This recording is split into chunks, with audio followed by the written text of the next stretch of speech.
terrain. Vous savez qu'il y a quelques jours, l'armée a communiqué pour dire qu'il y a des bombes qui sont parties de Bugarama au Rwanda, qui sont tombées sur des cibles, notamment civiles. Et la réunion de ce matin avec la Première ministre, bien au-delà de ce que nous nous sommes dit à propos de ce qui s'est passé à Washington, c'est de regarder, parce qu'il y a des rapports, notamment du CICR et des organisations humanitaires, qui nous donnent des informations particulièrement inquiétantes. Et donc, il était important pour la Première ministre chef du gouvernement de réunir autour de lui tous les ministres, notamment ceux de la Défense, de l'Intérieur, pour voir comment on répond efficacement à cette situation.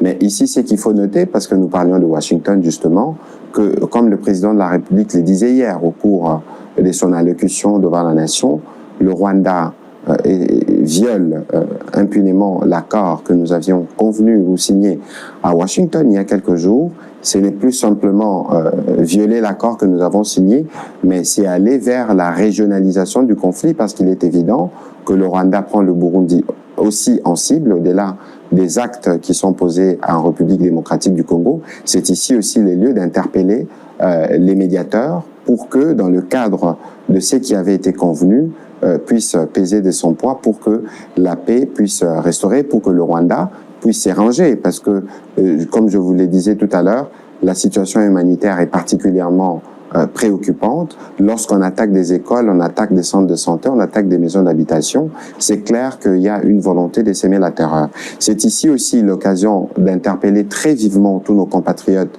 qui sont particulièrement sur les réseaux sociaux. Nous parlons souvent du poison rwandais.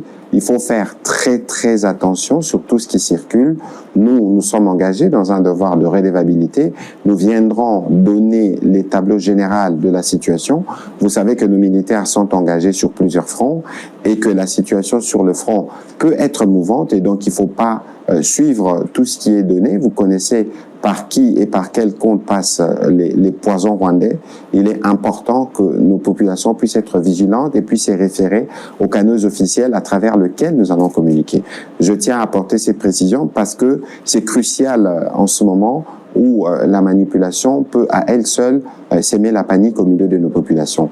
Durant la réunion que nous avons eue avec la Première ministre, nous avons eu l'occasion d'échanger notamment avec le gouverneur de province et différents services provinciaux qui sont particulièrement mobilisés pour suivre pas à pas et nous tenir au courant de la situation sur le terrain. Donc, le moment venu, nous y reviendrons. L'accord n'est pas respecté justement parce que c'est de la responsabilité du président rwandais.